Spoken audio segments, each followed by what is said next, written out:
of the Scottish Parliament, I am delighted to welcome you to the Scottish Parliament today. I regret that the warmth of our welcome has not been matched by the warmth of our weather. Your Excellency, this is not the first visit to the Scottish Parliament. However, it is an honour to host your first visit here as the President of Malawi. The Scottish Parliament, from its earliest days, has had a great commitment to equality, and we are particularly proud to welcome you as only the second ever female head of a state of Africa. Scotland's friendship with and affinity for the country and the people of Malawi has been a feature of our relationship for many years now. We have a shared history which is centuries old and connections across the spheres of politics, religion and culture. Your Excellency, your visit today is one of a series of events to celebrate the bicentenary of the birth of David Livingstone. Born 200 years ago in Blantyre, the strength of Livingstone's legacy is borne witness in the many events commemorating his memory and achievements in both of our nations. Connections that endure to this day and that are being built upon by us for our children and for our grandchildren. Livingstone's legacy is also evident in the strength of the economic and spiritual connections that he opened up between our countries. The Scottish Parliament's own relationship with the National Assembly of Malawi was formalised in 2006, following the signing of the Scotland-Malawi Cooperation Agreement between our governments. We established a joint programme between our legislatures with support from the Commonwealth Parliamentary Association. And Your Excellency, you have just met with Hannah and Francis, two parliamentary officials from Malawi, who are here to learn more about the procedures of our Scottish Parliament. A number of our members are currently participating in a parliamentary pairing initiative which has connected our members with members of the National Assembly of Malawi.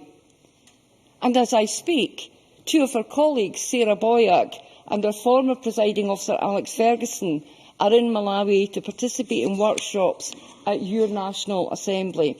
They are also attending events marking the Livingstone bicentenary during their time there, and dispatches tell me they're having a wonderful time.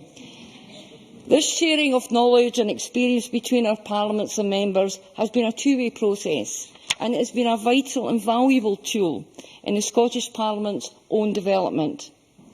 As our work with the National Assembly has evolved, we have learned much about our own processes and have also gained a valuable international perspective. Your Excellency, I am delighted to welcome you to our Parliament. I now invite you to address the members of the Scottish Parliament.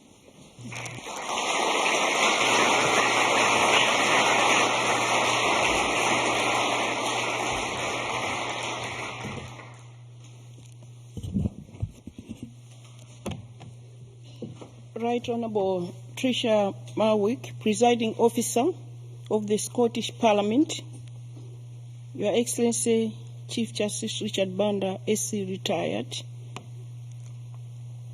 First Minister, Honourable members of the Scottish Parliament, members of my delegation, Your Excellency Michael Nevin, High Commissioner to the UK, Mr. Bernard Sande, Malawi's High Commissioner, distinguished invited guests, ladies and gentlemen. I'm delighted to be with you this morning and to be able to greet you in your own parliamentary home. This is a beautiful building, the heart of the city, yet with the mountain and countryside on your doorstep. Quite a number of you have visited us in Malawi, so this is a good opportunity for me to return that compliment and visit you here. Let me invite those of you who have not visited us to come to Malawi and see our Parliament in action. You will be most welcome, and I wish you good luck. Because I was talking to the presiding officer this morning, that when I came last time, I was also a guest to this parliament and was amazed at how similar proceedings are here and in Malawi. I was asking the presiding officer, what happens to us when we get into this chamber, whether it is in Scotland or in Malawi? Madam Presiding Officer, honorable members, the occasion of this visit this week is to celebrate the 200th birthday of Dr. David Livingstone, the man from Blantyre who spent the best years of his life exploring and enjoying Central Africa.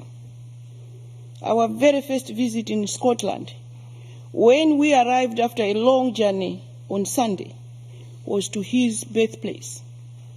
Dr. Livingstone and Scotland have a very special place in the hearts of all Malawians. Last night, we were welcomed to Edinburgh Castle and enjoyed a wonderful dinner hosted by the First Minister. We met many of the people who are engaged with Malawi and whose commitment and experience we deeply appreciate. Scotland's story in Malawi dates back to David Livingstone, and the work that I and my delegation have witnessed during our visit to this beautiful country is a tribute to him. I believe he would be delighted by the range and depth of modern Scotland's engagement with a country he loved so much. Honourable members, Scotland has been closely involved with the economy of Malawi right from the beginning. Dr. David Livingstone called for Christianity, commerce, and civilization to end slavery and bring new opportunity to the people of my country.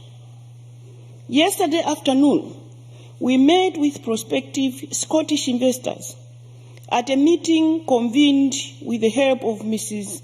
Anne Clark and chaired by Mr. Ewan Brown. My ministers and I look forward to talking further with them, and so we will make arrangements for a visit by prospective Scottish investors later this year. Do you know that in the lakeshore town of Nkotakota, you can still sit under the tree where Dr. David Livingstone negotiated with slave traders to set people free? So come to Malawi and feel at home, because it is Scotland's African home. Walk with us, work with us, and invest with us. We should walk hand in hand as we build a bright future for the next generations. As President of Malawi, I'm proud of my people and our history. I'm committed to eradicating poverty through economic growth and wealth creation. As a nation, we are on a path to unlock the potential of our people, to regain their dignity and sense of pride, and thereby give them the opportunity to realize their social, political, and economic freedoms. My government has prioritized to drive a people's development agenda that enhances opportunities, reduces inequalities, and overcomes poverty. As a country, we have embraced the values of integrity, honesty, tolerance, selflessness, and stewardship. We are building our future on 3 pillars of unity, equity, and development. Madam Presiding Officer, honorable members, equipped with these values, Malawians have joined me on a journey to build a caring and an inclusive society, a society that rejects corruption, a society that rejects nepotism and lawlessness, a society that respects the rule of law, that guarantees human dignity, that fosters development and prosperity for all. Malawians seek a public service that is efficient, effective, and motivated, and that can deliver on its mandate. My countrymen and women are saying that indeed building a better Malawi is possible. Distinguished ladies and gentlemen, as this assembly may be aware, I assumed the presidency of Malawi in April 2012 under very peculiar circumstances following the sudden death of my predecessor, the late Professor Bingu Mutharika. At that time, the economy of Malawi was at near collapse. Due to economic and political governance problems, the country had lost the support from its cooperating partners, and hence the much-needed budget support was frozen.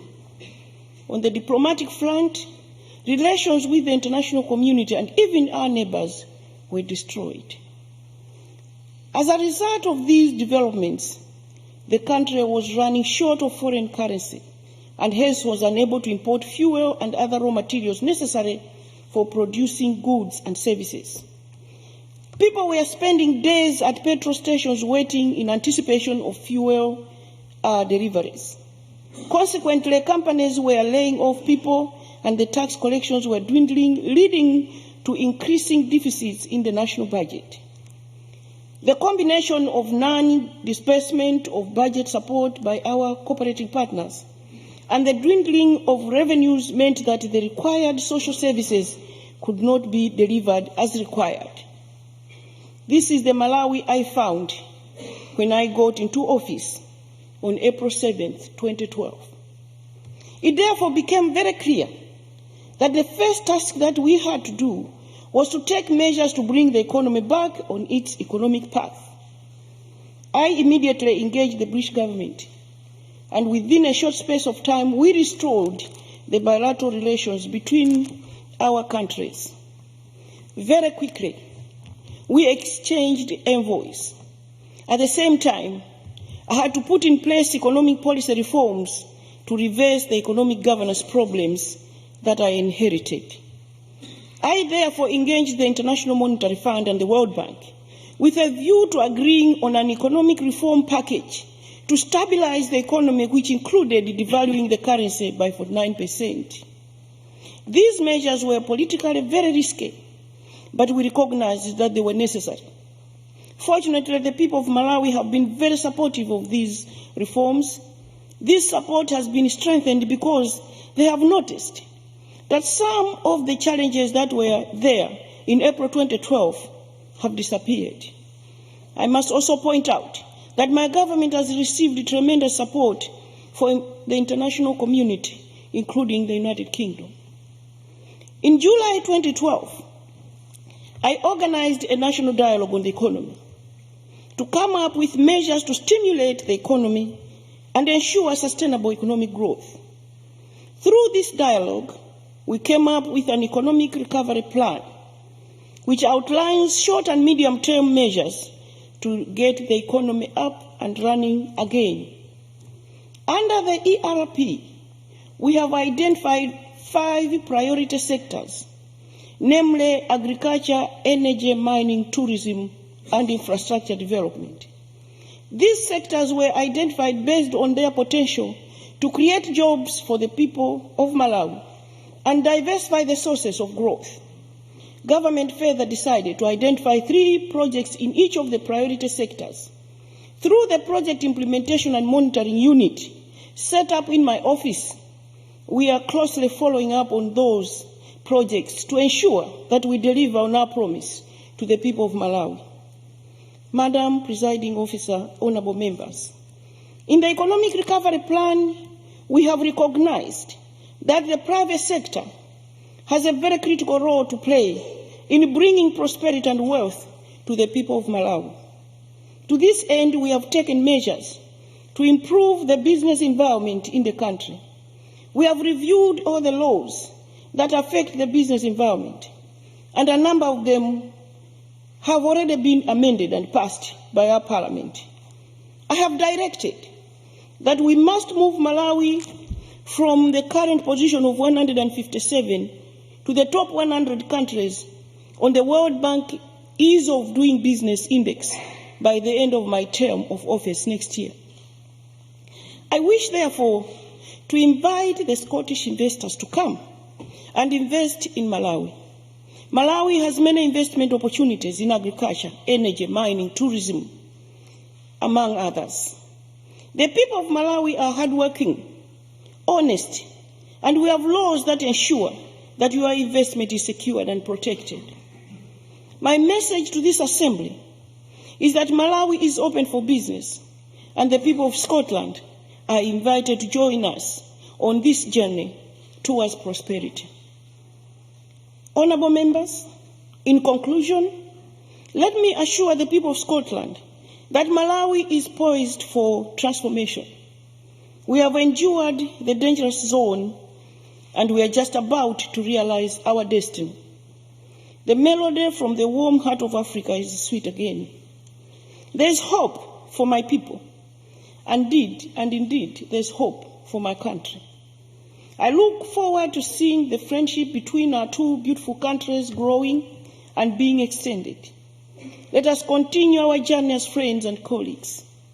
Let us work together to build a just society, a caring society, and an inclusive society. It is therefore my aim to ensure that under my leadership, we continue these historic links for the mutual benefit of the people of Malawi and Scotland. I look forward to further collaboration between Malawi and Scotland. I thank you for your attention, and may God bless you all. Thank you.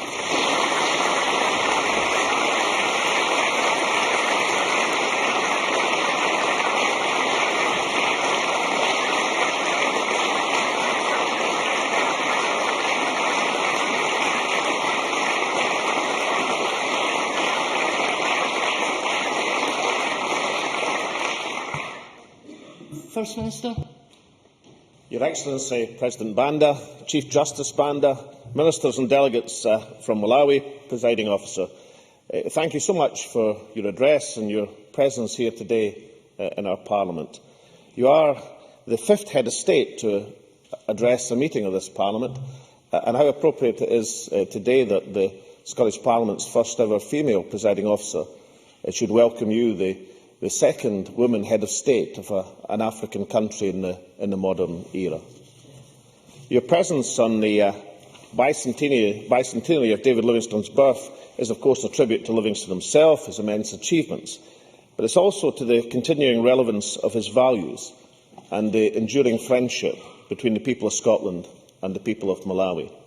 That friendship, as has been said, is demonstrated by the presence of two of our own MSPs, currently in Malawi, where they are visiting your National Assembly and taking part in the bicentenary commemorations in Malawi. At the David Livingstone Memorial Centre in Blantyre, which you visited for the second time on Sunday, you saw the room where Livingstone was born, the mill where he worked from the age of 10, the schoolroom where he studied. That background shaped Livingstone. It instilled his religious faith, his passion for education, and also his sense of compassion. Most importantly of all, it gave him his belief in the fundamental equality of all people. Madam President, you've had an exceptionally busy programme over the last few days, with many meetings on business and trade, the moving and memorable service in the David Livingstone Memorial Parish Church in Blantyre, the event at Edinburgh Castle last night, and your splendid presentation of the Communities' Cup to the victorious St Mirren side on Sunday, and your gentle commiserations with one or two disappointed Heart of Midlothian supporters. But the values that David Livingstone lived by still form the basis of our friendship with Malawi today. The cooperation agreement between our two nations, signed by my predecessor, now Lord McConnell, in 2005, is a partnership of equals. It has been further strengthened under this government and enjoys warm support from all parties across this chamber. It has already achieved a substantial amount. In Chickawawa, Strathclyde University has worked with over 35 communities to reduce maternal and neonatal mortality.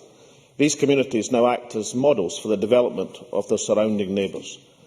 In regions such as Karonga and the Sanje, climate change is making towns, villages, farms more vulnerable to drought, to floods, to late starts to the rainy season.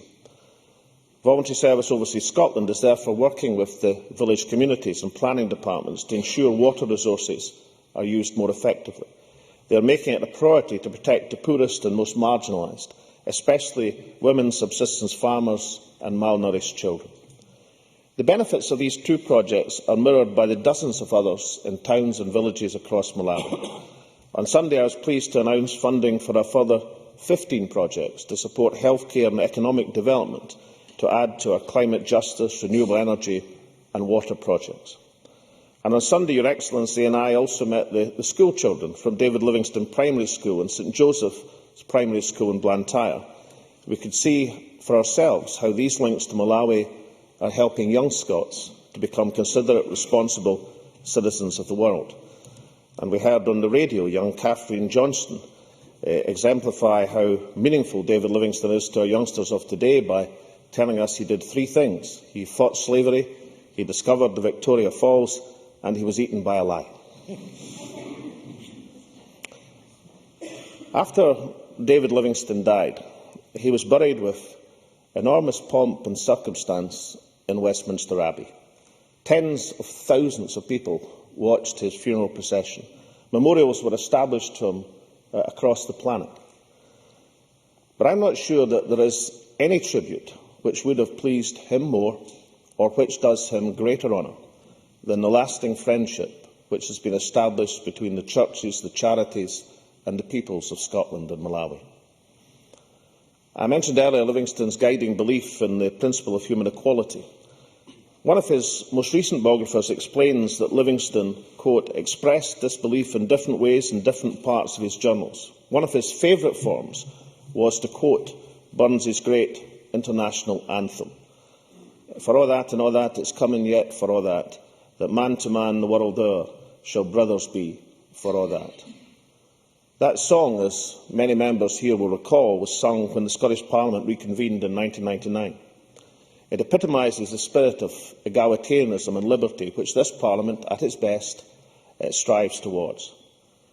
And it captures perfectly the spirit in which this Parliament and the people of Scotland embrace our friendship with the people of Malawi.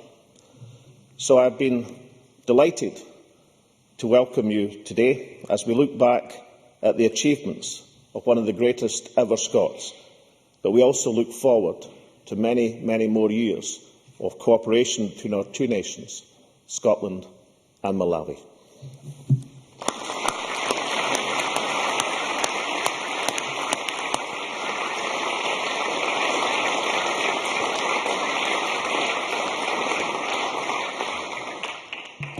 Thank you, First Minister. Before I close this meeting of the Parliament, we're going to have a photograph. Can I ask the members on both sides if they could move forward a bit? And this will only take a few minutes, so if you could just cooperate with Andy, the photographer, we'll get it over and done with in a painless manner. Thanks very much. I now close this meeting.